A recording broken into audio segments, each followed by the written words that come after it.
পুরুষ মানুষ সহজে কাঁদে না, কারণ পুরুষের চোখে জল মানায় না।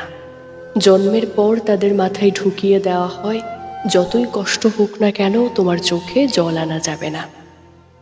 নারীরা হুটহাট কেঁদে উঠতে পারে, নারীরা রাগে কাঁদে, অভিমানে কাঁদে, কষ্টেও কাঁদে, কিন্তু পুরুষ কখনো অভিমান কিংবা রাগেও কাঁদে না।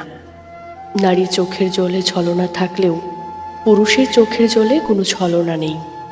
তবুও যদি কোনো পুরুষ কেঁদে ওঠে, তবে বুঝতে হবে সে বড় কষ্টটাই পেয়েছে এবং সে আসলেই কাঁদছে। পুরুষ কান্নার অভিনয় করতে পারে না।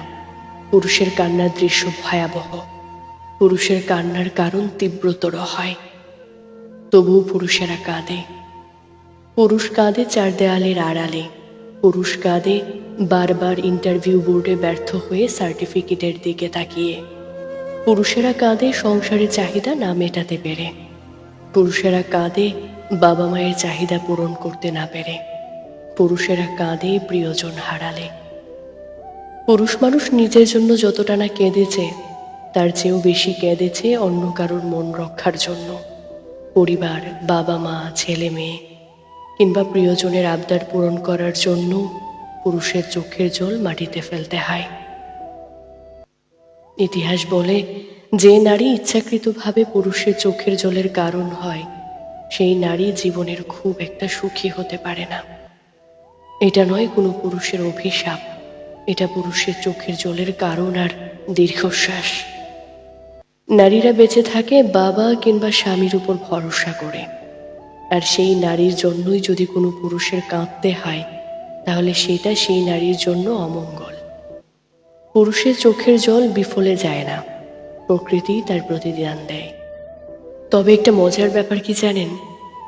পুরুষের চোখের জল বিফলে যায় না, প্রকৃতি তার প্রতিদান দিয়ে দেয়। তবুও পুরুষেরা বীর। দিন শেষে একটা পরিবার, মা বাবা কিংবা একটা নারীর বেঁচে থাকার শক্তি।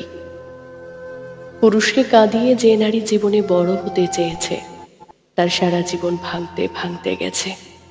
কারণ একটা নারীর জীবনে স্রষ্টার পরেই একজন পুরুষের স্থান। এই যে বললাম, পুরুষ মানুষ কখনো কাঁদে না, কারণ পুরুষের চোখে জল মানায় না। ইতিহাস বলে, যে নারী ইচ্ছাকৃতভাবে পুরুষের চোখের জলের কারণ হয়েছে, সেই নারী জীবনেও সুখী হতে পারেনি। এটা পুরুষের অভিশাপ নয়, এটা পুরুষের চোখের জলের কারণ আর দীর্ঘশ্বাস। তারা দায়িত্বের মাধ্যমে তাদের ভালোবাসার প্রকাশ করে বেড়ায়।